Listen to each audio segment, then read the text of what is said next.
කාලයකට පස්සේ අලුත් වීඩියෝ එකක් අරගෙන ආවේ. ඉතින් මං මේ වීඩියෝ එක නම් වීඩියෝ කරලා ගොඩක් දවස්. ඒත් මේක මට දාන්න ඕන කියලා හිතුණා. මොකද මේක මගේ ෆෝන් එකේ තිබිලා කවදා හරි මට නැති වෙයි කියලා. ඒ හින්දා තමයි මම මේ වීඩියෝ එක දාන්න හිතුවේ.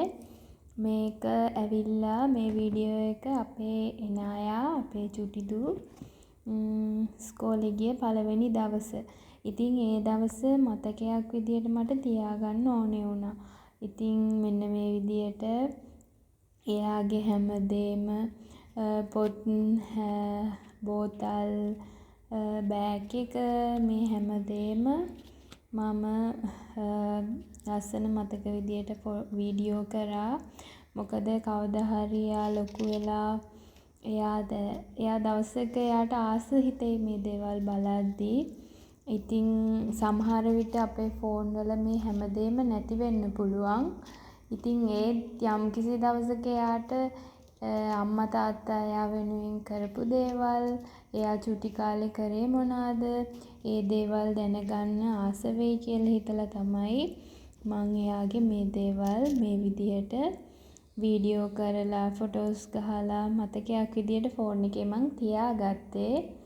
ඉතින් එහෙම තියාගත්ත වීඩියෝ ෆොටෝස් මට ඕනේ වුණා වීඩියෝ එකක් කරන්න. මොකද කවදා හරි ෆෝන් එකකින් ඒවා නැති වෙයි කියලා. ඉතින් දුවේ ඔයාට අපි කියනවා ශිල්පය ඉගෙනීමට පළමු පියවර වූ පෙර පාසල වෙත පිය නැගූ නුඹට යහපත් ගුණධර්ම පිරි නැනනුවණින් වැඩි දියණියක් වී මේ ලොව ජය ගන්නට ශක්තිය ධෛර්යය ලැබේවා. ඒ විදියට කියන්නේ ඔයාගේ අම්මයි තාත්තයි ඒ වගේම ආච්චිලා සීයලා ඔයාගේ පවුලේ සියලුම දෙනා ඔයාගේ අනාගතයට සුබ පතන. මේ තියෙන්නේ එයාව ඉස්කෝලේ යාළුවෝ එයාව පිළිගත්ත විදිය. එයා ගොඩක් ආසාවෙන් ඇත්තටම ඉස්කෝල් එකට ගියේ. අපි හිතුවෙත් එයා අඬයි එහෙම කියලා. ඇත්තටම එයා එහෙම වුණේ නෑ. එහෙම වුණේ නැති එක අපිට ඇත්තටම ගොඩක් සතුටුයි. නැත්තම් අපි දෙන්නටත් ඒක ගොඩක් දුකක්.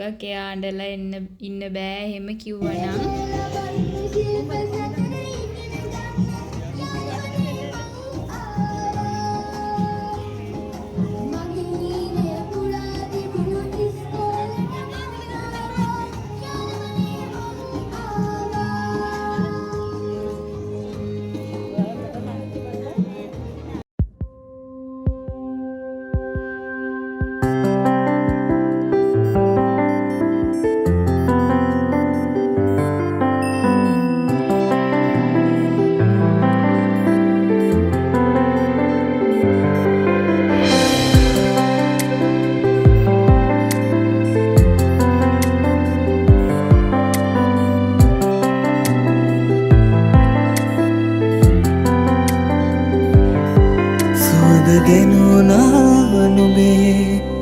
පුංචි දෝනී මගේ නුඹ ආදා පටන් ජීවිතේ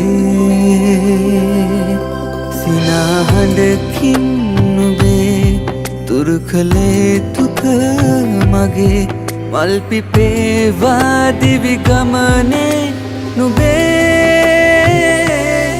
මවගේ තුරුලේ රැඳී මාගේ සෙනෙහින් වැඩි නැලවී නිදන් මාගේ දෝනී